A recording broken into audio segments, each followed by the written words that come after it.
बिहार में विधानसभा चुनाव के बाद एनडीए सरकार बनाने की तैयारी में है। मुख्यमंत्री आवास पर बैठकों का दौर जारी है, जहां चिराग पासवान और नितिन नवीन जैसे नेताओं ने नीतीश कुमार से मुलाकात कर ली है। मुलाकातों और बयानों से राजनीतिक चर्चाएं तेज हो गई हैं। जदयू नेताओं ने स्पष्ट किया कि नीतीश कुमार ही मुख्यमंत्री होंगे और एनडीए पूरी तरह से एकजुट है।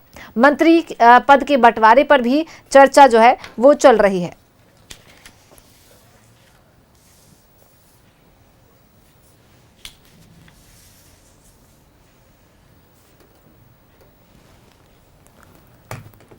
पटना में राजनीतिक हलचल तेज है। मुख्यमंत्री आवास में सुबह से ही नेताओं का पहुंचने का सिलसिला जो है वो जारी है। आना जाना नेताओं का जारी है।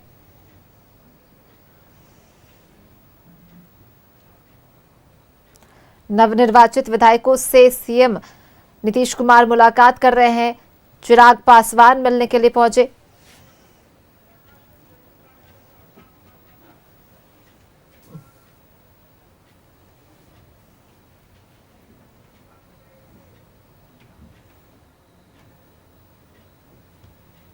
और सीधे चलेंगे सहयोगी अल्ताफ के पास, जो हमारे साथ पटना से बने हुए। अल्ताफ, सीएम आवास पर नेताओं और मंत्रियों के पहुंचने का, आने जाने का जो सिलसिला है वो हम देख पा रहे हैं। अब नीतीश सरकार बनाने के लिए जो ये कवायद है वो तेज हो गई है, लेकिन सीएम मुख्यमंत्री कौन होगा, इसे लेकर थोड़ा बहुत संशय जो है वो देखने को मिल रहा है। जेडीयू की तरफ से ये क्लियर है कि नीतीश कुमार ही मुख्यमंत्री होंगे, लेकिन एनडीए की बाकी लोगों की तरफ से अभी तक ऐसी कोई क्लैरिटी नहीं आई है। सूत्रों के हवाले से ये बात सामने जरूर आ रही है कि नीतीश कुमार मुख्यमंत्री होंगे।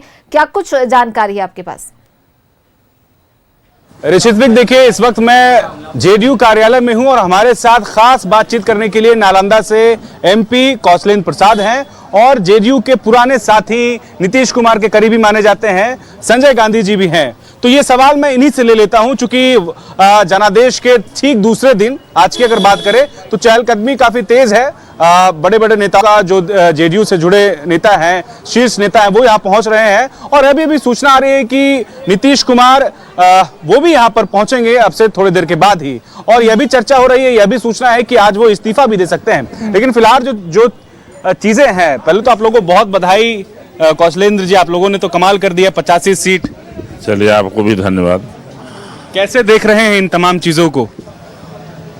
बिहार में जो एनडीए गठबंधन जिसके नेता नीतीश कुमार जी हैं, उन्होंने काम किया है बिहार में।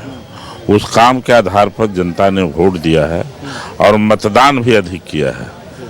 ये हम लोग चुनाव में देखे, जो मेहनत हुआ है उसका परिणाम जो आया है काफ़ी सराहनीय है। इसके लिए मुख्यमंत्री जी भी बधाई के पात्र हैं। बधाई के पात्र आप भी हैं। नालंदा में आप लोगों का स्ट्राइक बड़ा जबरदस्त रहा है, क्या है पीछे की वजह, क्या फैक्टर रहा है? नीतीश कुमार जी ने जो काम किया है उसी का फायदा मिला है लोगों को।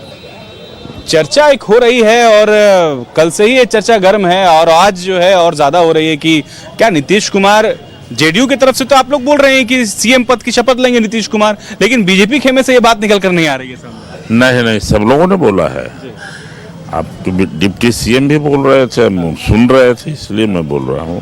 संजय गांधी साहब है, मैं भी इनसे थोड़ा समझ लेता हूँ। सर, कैसे हैं आप? ठीक हैं, बढ़िया है सब कुछ? बिल्कुल ठीक है। तो जीत की बधाई, और जीत की बधाई जो हमको दे रहे हैं, आपको भी बधाई दे रहे हैं। और बिहारवासी जो हमारे मतदाता जो लोग हैं, खास करके उनको भी मैं बहुत बहुत बधाई देता हूँ कि उन्होंने इतना भारी मतदान संख्या में किया और एनडीए को अप्रत्याशित जीत मिली है और ऐतिहासिक है ये।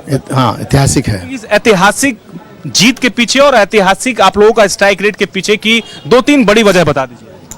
माननीय मुख्यमंत्री जी 20 वर्षों से इस बिहार के लिए विकास का काम करते आ रहे हैं और इन्होंने कोई भेदभाव नहीं किया। सभी तबके, सभी वर्ग, धर्म, जाति के लिए काम किया और जो विकास बिहार में हुआ है ये हमसे नहीं, आप भी इस बात को अच्छी तरह भली भांति जानते हैं, ये आपसे भी छिपी हुई नहीं है। तो ये जो जीत है वो विकास की जीत है। मुख्यमंत्री जी ने काम किया बिहार के लिए, उसकी जीत है। दादा, ये जो चर्चा हो रही है कि नीतीश कुमार क्या सीएम होंगे, ये थोड़ा कंफ्यूजन है। अभी भी लग रहा है कि एनडीए की तरफ से अभी तक बातें निकल नहीं रही है या फिर कोई खुलकर नहीं बोल पा रहा। माननीय मुख्यमंत्री जी के नेतृत्व में आदरणीय प्रधानमंत्री कल बोल चुके हैं कि उनके नेतृत्व में ये चुनाव हुआ है, बड़ा शानदार चुनाव हुआ है, जीत हुआ है। तो इसी से साफ संकेत ले सकते हैं कि आने वाला दिन में कौन बनेगा। बिल्कुल, कुछ कहना चाहेंगे कौशलेंद्र साहब, और क्या लग रहा है जिस तरीके से आप लोगों ने इस पूरे चुनाव में अपना दमखम दिखाया? आपको उम्मीद थी कि आप लोग इतनी सीटें लेके आ रहे हैं? देखिए, हम लोग तो टारगेट बनाकर चले थे इंडिया गठबंधन के, कि जब सम्मेलन हो रहा था हर जिले में, वहाँ भी जाकर यह बात बोल रहे थे। दो बात जरूर बोलते थे कि जो बिहार में विकास हुआ है उस पर हमें वोट मांगना है, और एनडीए गठबंधन ने तय कर दिया था कि 2025 और 225, अब फिर से नीतीश, तो 225 हम लोग का पहले से ही टारगेट था, लेकिन 225 हम नहीं पहुंचे, 200 पार कर गए। लेकिन विपक्ष को आप लोग विपक्ष जैसा रहने नहीं दिए। तो हम लोग का तो यही टारगेट था भाई कि 225 पहुंच को धराशायी कर देना है। विपक्ष को धराशायी होना था, कोई मुद्दा उनके पास नहीं था। बेरोजगारी का मुद्दा नहीं था क्या? देखिए, बोलना आसान होता है, बिहार में बेरोजगारी है, लेकिन इससे इनकार नहीं किया जा सकता कि मुख्यमंत्री जी ने लगातार उसके लिए प्रयास किया है कि जितनी भी वैकेंसियां, कोई ऐसे राज्य का नाम बताइए जहां लाख लाख लोगों की शिक्षक में बहाली हो रही है, 35% महिलाओं को कहीं आरक्षण दिया जा रहा है।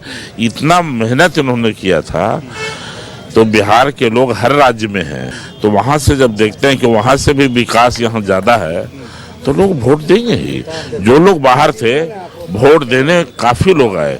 इस बार जो पोलिंग हुआ है वो क्यों हुआ?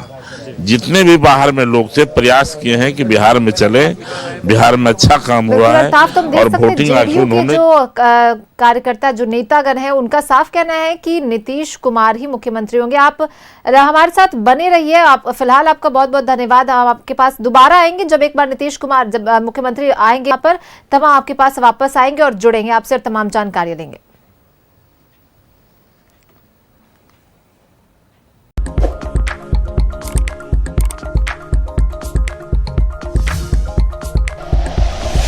Like and share videos, subscribe करें हमारा चैनल और प्रेस करें बेल आइकॉन। न्यूज़ 11 भारत, सच है तो दिखेगा।